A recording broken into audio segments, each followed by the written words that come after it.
What's up? Go fam! Okay, so isang umaambon na umaga na naman sa inyo. Ayan, so tataas na yung mga mais natin. Siguro mga nasa 7 feet na. Siguro itong mga to from the ground. Okay, so pag-usapan natin ngayon, ayan, nakalabas na oh. So mga nasa R2, R3 na siguro yung stage nito. So pag-usapan natin, kasi walang katapusang epekto ng 2,4-D.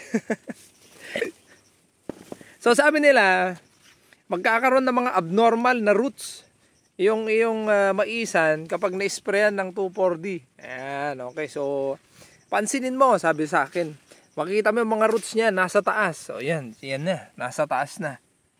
Yan, ayan nasa taas na. Yun. So meron kasi tayong dalawang klase ng roots, GoFam.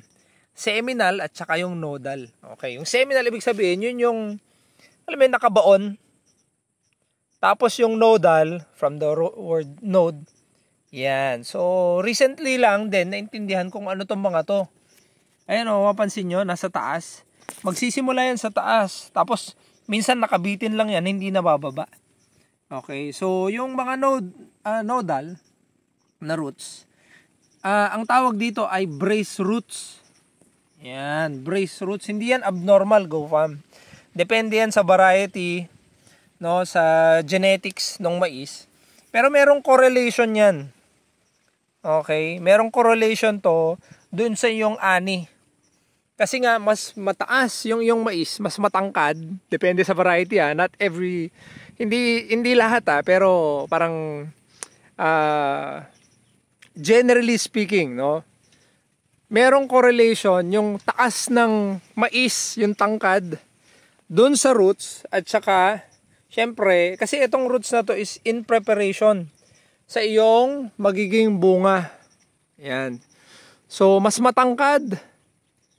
Okay, mas matangkad. Usually yan, mas malaki ang bunga. O mas madami. Parang ito, tingnan nyo. Meron na yung primary niya. Tapos yan, may secondary po. O, diba? So, ito ugali to ng decalb. So, alam ko pioneer, meron din. Ayan, isa, dalawa. Palabas din, Okay. So, in preparation yan, kasi malalaman nung pananim mo kung mabigat yung taas nito, mabigat yung taas nito, i-prepare niya yung sarili niya. Lalakihan niya rin itong mga brace roots. Kasi itong mga brace roots na to, tutulong to para i-stabilize yung kanyang katawan. Lalo na pag may mga malalakas na hangin. Kaya nga, ayan parang ito pa, dikit pa lang sa sa soil. Ito nakadikit na. Ito nakadikit na. So, para pag kahit na uga-ugain mo to, kunwari yan, uga-ugain mo. Matibay.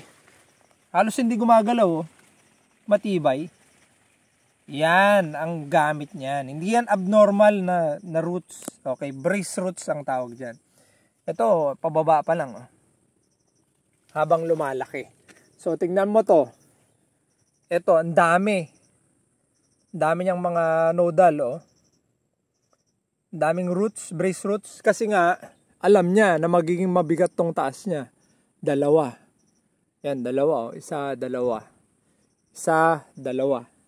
Ito, iisa. Kaya tignan nyo yung brace roots niya. Kokonti din. Yun. So, merong correlation yan. Kaya, yan, GoFam, hindi yan abnormal. Hindi yan dahil sa 2,4-D o yung mga gamot na nilalagay, hindi.